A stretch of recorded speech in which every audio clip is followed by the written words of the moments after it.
오늘 세례와 입교를 받으신 분들을 진심으로 환영하고 축복합니다. 오늘 특별히 세례 예식이 거행대에서 하나님의 말씀을 세례라는 주제로 전하고자 합니다. 세례란 무엇인가? 다 알고 계시겠지만은 좀 더 말씀을 통해서 살펴보며 우리가 세례받은 그리스도인으로서 온전히 하나님 앞에 살아가고 있는지 점검하는 귀한 시간 될 수 있기를 주의 이름으로 간절히 축원합니다. 이 자리에 세례와 입교 받으시는 분들의 마음속에는 세례를 받고 입교를 받기 전에 다 그래도 나름대로 신앙 고백문을 다 적어냈어요. 제가 이 학생들의 신앙 고백문을 쭉 한번 읽어봤습니다.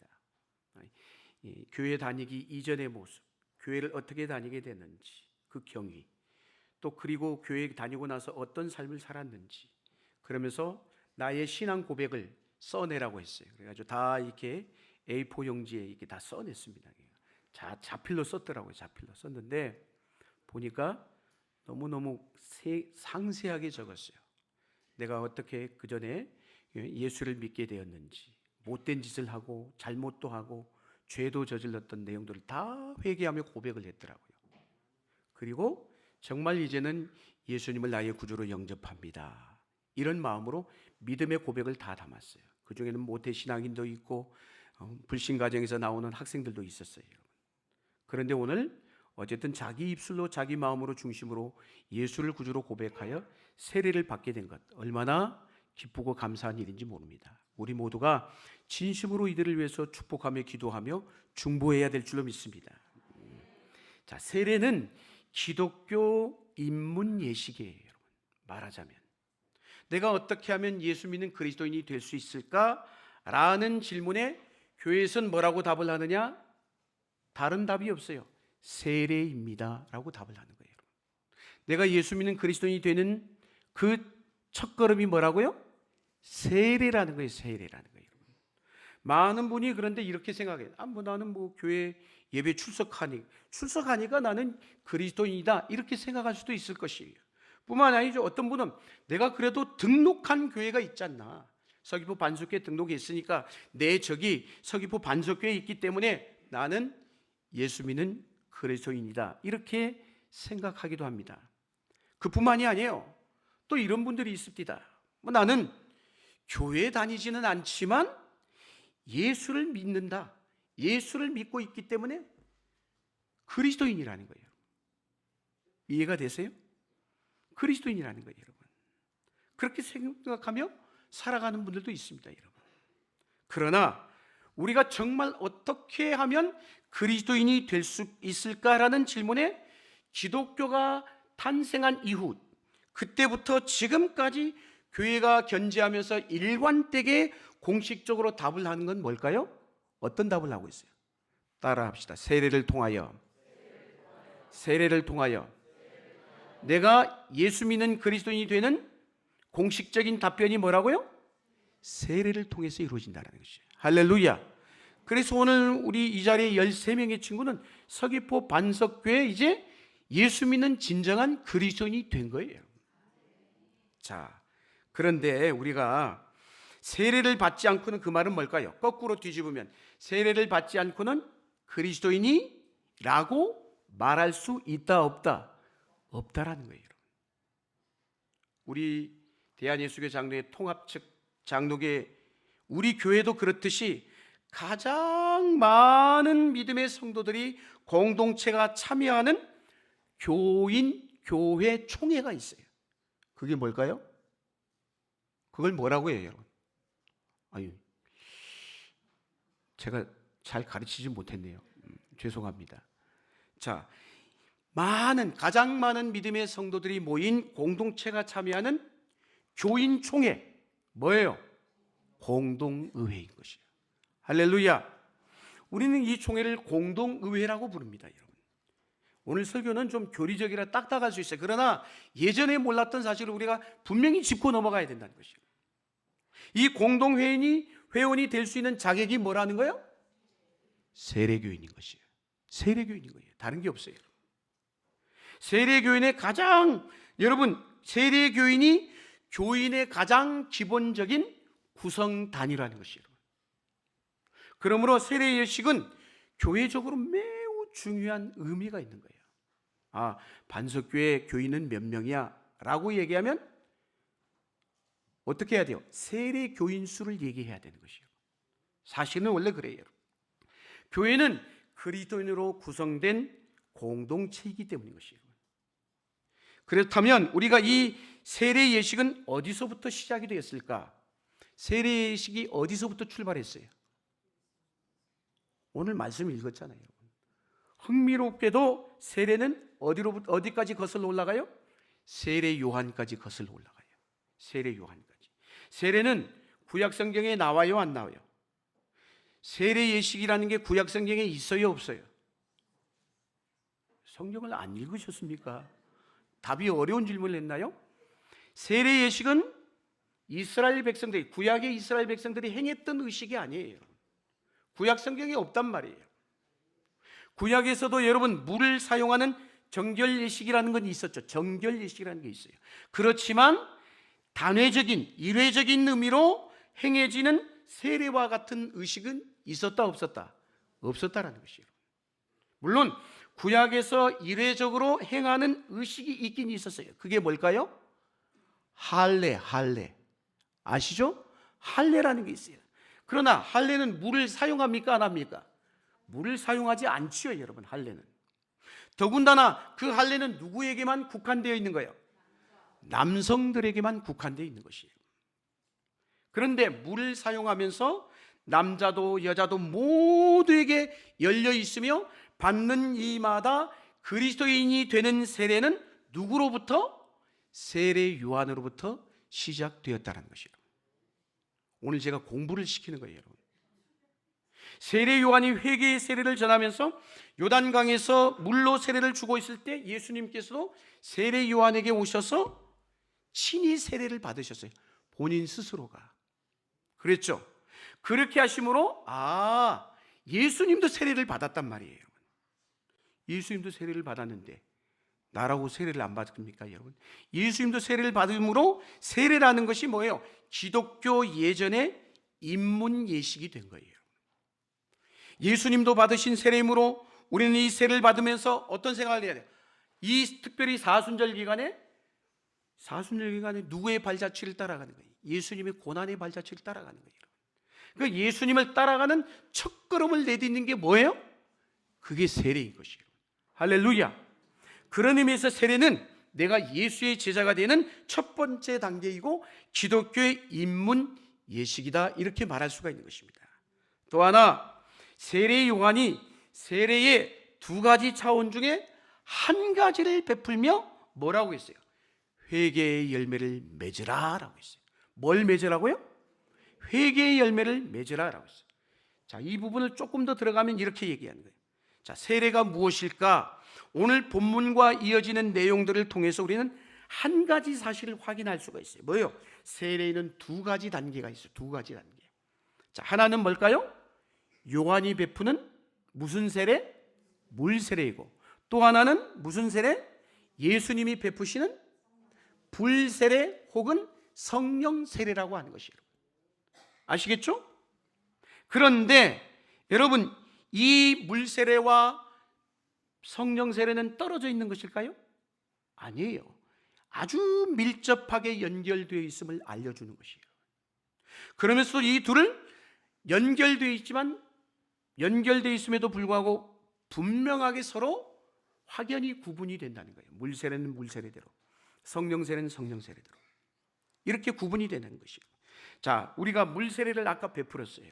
베풀 때 주 예수를 구주로 믿는 누구에게 내가 성부와 성자와 성령의 이름으로 세례를 주노라. 이 물 세례를 베풀 때 자기 신앙 고백을 통해서 세례를 베푸는 거예요. 그 순간에 성령이 임할까요, 안 임할까요? 임하는 거죠, 여러분. 분명히 성경이 말씀하고 있죠. 성령이 아니고는 예수를 주라 시인할 자가 없다라고 했어요. 분명히 서약을 했잖아요. 예, 확신합니다. 예, 믿습니다. 네, 서약합니다. 자기 입으로 고백한 거예요, 여러분. 그렇기 때문에 이 물세례를 베푸는 현장에 성령 세례가 임하는지 그 전과 후에 성령 세례가 임하는지에 대한 관점은 물론 교단마다 다 교파마다 달라요. 그러나 우리가 상식적으로 물 세례를 베풀 때 성령에 의해서 내가 고백함을 통해 성령이 임하는 은혜가 있는 것이에요. 할렐루야. 오늘 그래서 이 물 세례에 대해서 조금 더 깊이 살펴보려고 하는 것이에요. 자, 두 가지 세례에 대해서 세례 요한이 말했다라고 했어요. 두 가지 세례. 자, 오늘 16절 말씀 한번 읽겠습니다. 16절 시작.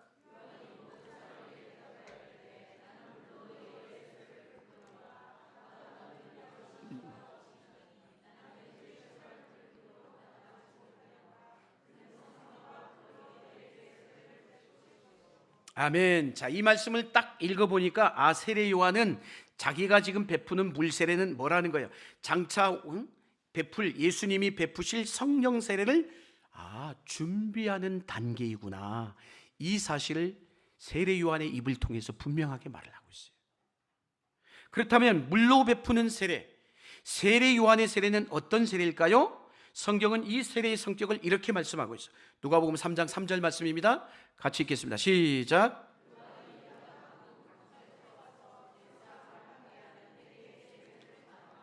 아멘. 성경은 세례 요한이 베푸는 이 물 세례를 죄 사함을 받게 하는 무슨 세례? 회개의 세례다, 이렇게 말씀하고 있어요. 여기서 중요한 표현이 두 가지가 나오죠. 첫 번째가 뭐예요? 죄 사함을 받게 하는이란 표현. 또 하나의 표현은 뭐예요? 회개의 세례라는 표현인 것이에요. 이 두 가지 중에서 그런데 지금까지 교회는 한 부분만을 조금 더 강조하며 그렇게 이해해 왔다는 것이에요. 과거에 오랫동안 고대와 중세 교회는 이 표현들 가운데 뭘 강조했을까요? 죄 사함을 받게 하는 이 표현에 주목하며 강조해 왔어요. 무슨 얘기냐? 물로 주는 세례가 무엇이 있다는 거예요? 죄 사함의 능력이 있다라고 가르친 거예요. 특별히 중세 초기로 들어오면서 교회는 뭐라고 했어요? 세례가 인간의 원죄를 제거하는 능력이 있다라고 했어요. 그래요? 그건 조금 우리가 다시 생각해 봐야 되는 부분이에요. 그렇지 않아요? 그런데 이러한 생각은 여러 전통의 교회에서 매우 중요한 관점으로 지금까지 이어져 내려오고 있다는 것이에요. 하지만 세례 요한의 세례에서 훨씬 더 중요한 부분은 뭘까요? 죄 사함을 얻게 하는 것보다 훨씬 더 중요한 것, 회개의 세례라는 것이에요. 앞서 말씀드린 죄 사함의 세례라는 관점을 가진 교회들에게는 뭐예요? 무슨 생각을 할까요? 세례를 베풀기만 하면 자동적으로 죄 사함을 얻는다, 이런 오해가 발생할 수밖에 없는 거예요. 여러분, 오늘 세례를 베풀었다고 해서 우리 모든 죄가 다 깨끗이 사함 받았어, 이제는 내 마음대로 해도 그런 걸까요? 아니잖아요, 여러분. 이것은 결국 뭐예요? 뒤에 있는 회개의 세례를 잊어버린 결과를 낳게 되는 것이에요. 회개란 어떤 것입니까? 우리가 알고 있는 회개, 돌이키는 거잖아요. 죄에서 돌이키는 것, 변화되는 것이죠, 여러분. 이게 회개잖아요, 여러분.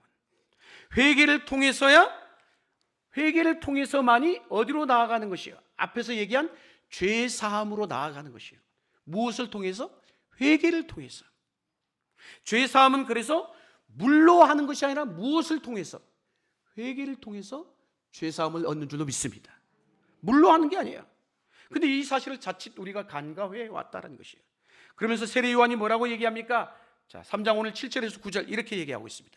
읽겠습니다. 시작.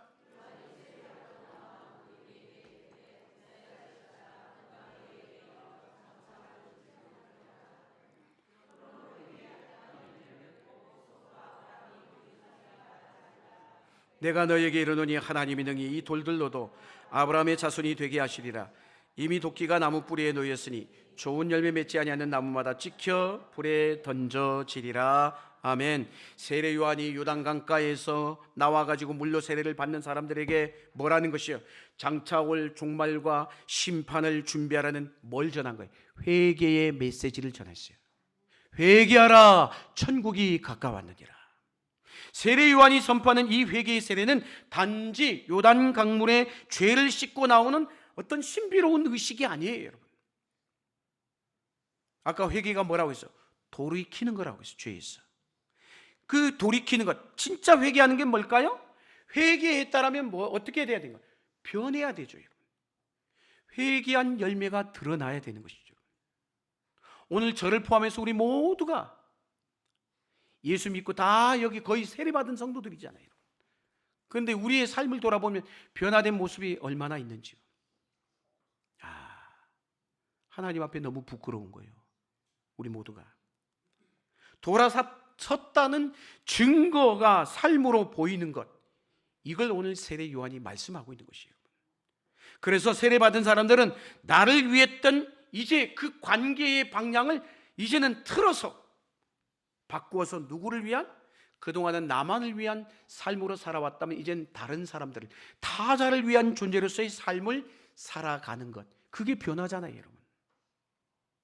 오늘 세례를 받으신 분들, 그리고 이미 세례를 받으신 분들은 내가 세례받은 자로서 어떻게 살아야 하는지, 또 세례받은 자의 삶은 이 세상 사람들과의 삶과 어떻게 달라야 되는지, 이 부분을 스스로에게 물어봐야 되는 것이에요. 어떻게 하면 우리가 회개의 열매를 맺을 수 있을까요? 어떻게 하면 새롭게 살 수 있을까요, 여러분? 회개의 세례를 받으려는 사람이, 여러분 생각해 보세요. 회개의 세례를 받으려는 사람은 예루살렘 도성에서 도성을 빠져나와가지고 그 광야를 지나서 어디까지 가야 돼? 요단강까지 가야 돼. 지금은 성지를 가면, 그래서 예루살렘 성에서 나오면 요단강까지 가려면 한참을 내려가는 내리막길이야. 그래서 여러분, 요단강에서 어떻게 했을까요, 여러분? 다른 지역에 있는 사람들도 똑같아요, 여러분. 요단강까지 나오는 무엇이 있어야 돼요? 수고가 있어야 되는 거예요, 수고가. 그리고 그들은 요단강에서 다른 삶을 요구하시는 하나님의 음성을 들었을 거라는 거예요. 이제 너희가 세례받고 예수 믿는 자로 살았으니 이제는 이런 회개에 합당한 열매를 맺는 삶을 살아야 돼, 다른 삶을 살아야 돼 라는 하나님의 음성을 들었다란 말인 것이에요. 오늘 이 순간도 마찬가지예요. 이제 내가 세례받았기 때문에, 아니 이미 세례받은 자들도 오늘 이 말씀을 통해 다시 한번 우리가 이제 세례받은 자로서 그 회개에 합당한 열매 맺는 삶을 살아야 된다는 거예요. 그 음성을 들을 수 있어야 된다는 것이에요. 할렐루야. 이제부터는, 그런데 이 말씀이 우리가 그렇게 오해하시면 안 돼. 이제부터는 그래, 광야에서 살아야 돼. 너 지금까지 예루살렘 성에서 살았으니까 편하게 즐기고 잘 살았지. 이제 이 척박한 광야에서 메뚜기와 석청을 먹으면서 저들과는 다른 구별된 삶을 살아라, 이 말씀일까요? 아니에요, 여러분. 이제 수도원으로 들어가서 세상과 결별하고 이제 정말 돌이킨 회개의 삶을 살고 가족과 직업도 다 버리고 오직 하나님만을 바라보며 다른 삶을 살라는 그런 말씀일까요? 그것 또한 아닌 것이에요, 여러분. 그런데 이야기가 어떻게 이어지고 있어요? 세례받은 사람들이 뭐라고 이어지고 있어요? 세례 요한에게 이렇게 물었죠. 10절 말씀 읽겠습니다. 시작.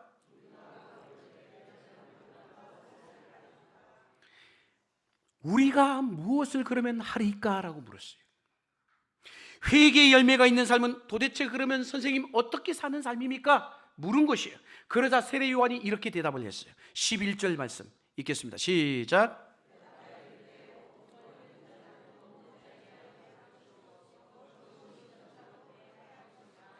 아멘. 세례 이제 받았으니까 내가 세례 받은 자답게 회개에 합당한 열매를 맺으려면 이렇게 살아라 하면서, 그래 너 어느 광야나 어느 도시 같은 장소로 가서 그렇게 살아야 돼, 그렇게 말씀하지 않으셨다라는 거예요. 뭐라고 얘기해요? 전혀 세례와는 다른 관점의 말씀을 하고 있어요. 어떤 말씀? 회개의 삶을, 한마디로 오늘 이 말씀은 사람들과의 관계를 이야기하고 있어요. 네가 지금까지 사람들과 어떤 관계를 맺으며 살아왔느냐라는 물음이 담겨 있는 말씀인 것이에요.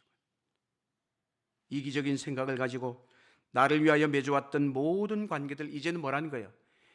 세례받은 자답게 회개에 합당한 열매를 맺기 위해서 새롭게 정돈하고 뭐하라는 거예요? 회개하라는 것이에요. 일반적으로 우리는 인간관계를 어떻게 합니까?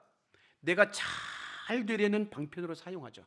아, 내가 저 사람, 저 친구, 내가 인간관계를 맺으면 나에게 도움이 되겠구나, 유익이 되겠구나, 저 사람하고 만나면 내가 얻을 것이 많겠구나. 사람들은 대체적으로 죄송하지만 그렇게 관계를 형성하며 살아갑니다. 나는 아니겠지로 하지만 우리 모두가 그래요, 여러분. 한마디로 말하면 나를 위해서 다른 사람들이 존재한다라고 생각해요. 저 사람이 나에게 어떤 도움이 될까? 내가 저 사람을 통하여 얻을 수 있는 게 뭘까? 여기에 관심을 가지고 살아갑니다. 이것이 죄송하지만 세상을 살아가는 방식이에요. 세상 사람들이 살아가는 방식이라는 것이죠. 흔히 보편적으로 그렇게 생각한다는 것이에요. 그런데 회개의 세례는 그렇다는 거예요? 아니에요. 전혀 완전히 새로운 관계를 우리에게 요청하고 있는 것이에요. 완전히 뒤바꿔서 이제는 뭐라는 거예요? 네가 이제는 저 사람들을 향하여 어떤 존재가 될 것인가를 고민하라는 거예요. 네가 다른 사람을 위하여 어떤 것을 할 수 있는지에 대한 관심을 가지라고 말씀하고 있는 것이에요. 옷이 없는 자가 있으면 내가 그 사람에게 무엇을 줄 수 있을까 생각하고, 먹을 것이 없는 사람이 있으면 그 사람에게 무엇이 그에게 도움이 될지 생각하라는 것이에요, 여러분. 이 방식으로 사고를 전환하라는 것이에요, 여러분. 오늘 말씀을 우리 모두에게, 오늘 여기 서 있는 저부터 저에게 적용하고 있는 거예요. 지금까지는 세례받은 자로서 예수 믿는 그리스도인들은 나를 위한 삶이었다면 이제는 그게 아니라 돌이켜서 뭐라는 거예요? 내가 저 사람을 위해서, 이 세상을 위해서, 내 주변의 이웃들을 위해서 어떻게 하면 도움이 되고 무엇을 해줄 수 있을까? 여기에 사고의 전환을 가지고 살라는 것이에요. 그게 뭐라고요? 회개의 세례라는 것이에요. 할렐루야. 사랑하는 여러분, 그러나 회개의 세례를 받은 자의 삶의 현장, 자, 이렇게 마음 먹고 가요. 현장이 바뀌어요, 안 바뀌어요? 안 바뀌어요, 여러분. 삶의 현장은 그대로 있어요. 세상 사람들이 살아가는 삶의 자리, 그곳으로 돌아가서 세상 사람들과 우리는 어찌하든지 간에 함께 또 더불어 살아가게 됩니다. 그런데 그럴지라도 이전과는 전혀 다른 관점으로 관계를 맺고 살라는 말씀인 것이에요. 이것이 바로 회개의 세례인 것입니다. 옷이 없는 자에게 내가 무엇을 할까? 먹을 것이 없는 사람에게 내가 무엇을 해줄 수 있을까? 생각하라는 것이죠. 즉, 이제는 나를 위한 삶이었다면 이제는 뭐예요? 다른 사람을 위해서, 타자를 위한 존재로 삶을 바꾸라는 말씀인 것이에요. 할렐루야. 마지막으로, 그러면 세례받은 사람들은 또 어떻게 해요? 공감의 능력으로 내 삶의 자리에서 결론적으로, 그러면 그렇게 살면 어떻게 되냐는 거예요? 하나님의 정의가 회복되고 하나님의 공의가 드러나게 됐다라는 것이에요. 회개의 세례는 주변 사람들의 공경과 처지를 어떻게 하는 능력?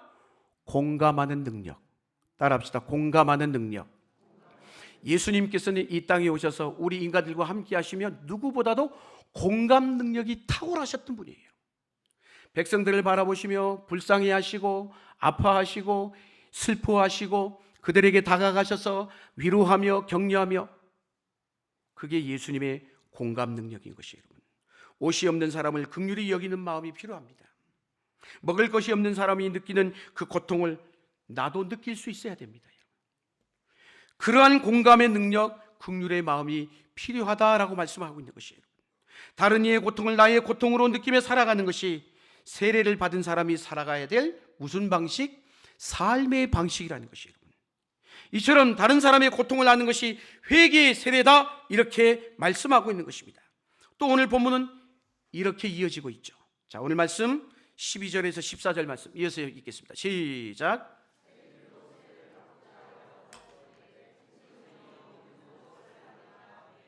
이르되 부과된 것 외에는 거두지 말라 하고, 군인들도 물어 이르되 우리는 무엇을 하리까 하매, 이르되 사람에게서 강탈하지 말며 거짓으로 고발하지 말고 받는 급료를 족한 줄로 알라 하니라. 아멘. 세례 요한에게 세리들이 와서 또 물었어요.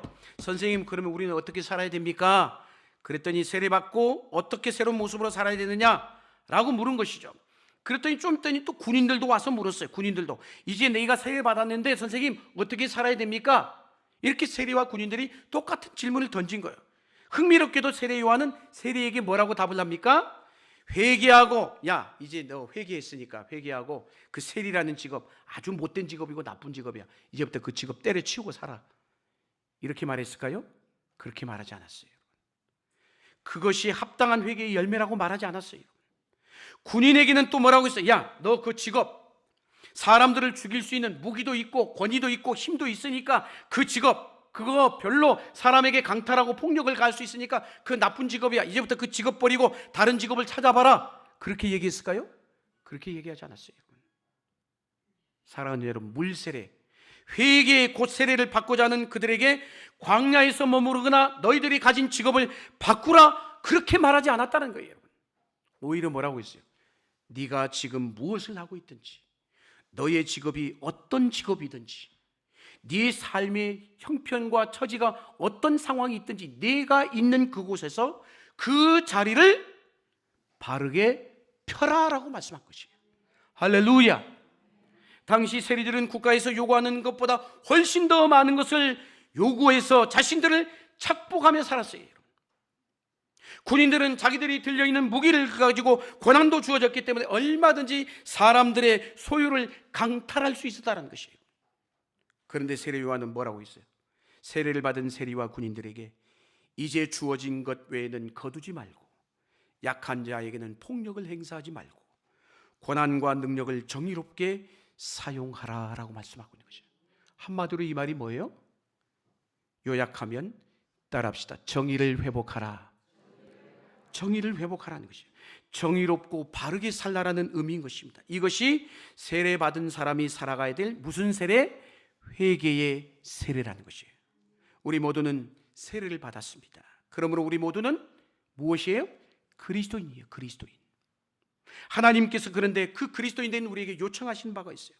내가 무엇을 하든지, 너의 직업이 어떤 직업이든지 네 삶의 자리에서 정의를 회복하라. 너에게 주어진 그 권한과 능력을 너를 위해 사용하지 말고 누구를 위해? 너의 삶을 바르게 펴서 다른 사람을 위해 살며 하나님의 공의가 네 삶에서 드러나게 하라, 이렇게 말씀하고 있는 거예요. 이것이 바로 회개의 세례를 받은 자들에게 주어진 하나님의 명령인 것입니다. 사랑하는 여러분, 진정 우리가 회개했다라면 이웃과의 관계도 달라지고, 남편과 아내와의 관계도 달라지고, 자녀와의 부모와의 관계도 달라지고, 다른 사람 타인과의 관계뿐만 아니라 이 세상 및 자연과의 관계도 달라져야 된다는 것이에요. 긍휼히 여기는 마음으로 동물과 자연의 모든 피조물을 볼 수 있고, 모든 것들을 그 눈으로 볼 수 있어야 되는 것이에요. 그리고 역지사지, 서로의 입장을 바꾸어가면서 내가 그에게 무엇을 해줄 수 있을까 생각하라는 것이에요. 그래서 내가 있는 그 자리에서 하나님의 정의가 드러나게 하는 존재가 되라고 오늘 세례 요한을 통해서 우리에게 교훈하고 있습니다. 사랑하는 여러분, 우리가 물로 세례를 받을 때 그냥 물에 닿기만 하면 나의 모든 죄가 사라질까요? 사라지지 않아요. 물 세례를 받을 때 무엇이 동반돼야 돼요? 회개의 세례가 동반돼야 합니다. 이 회개의 동반은 그저 감정적으로 복받쳐 눈물을 흘리는 그 정도의 태도가 아니에요. 내 삶의 틀을 완전히 바꾸는 것이에요. 쉽지 않죠. 그러나 그래야 돼요. 그때 하나님께서 선물로 구속의 은혜가 베풀어 주실 때 그 은혜가 너무나 감격적으로 다가올 수밖에 없는 것이에요. 오늘 세례를 받으신 분들에게 이러한 회개에 합당한 열매가 열릴 수 있기를 축복합니다. 그리고 이미 세례를 받으신 모든 분들에게도 이 회개의 아름다운 열매들이 가득 맺혀질 수 있기를 주의 이름으로 간절히 축원합니다. 기도하시겠습니다.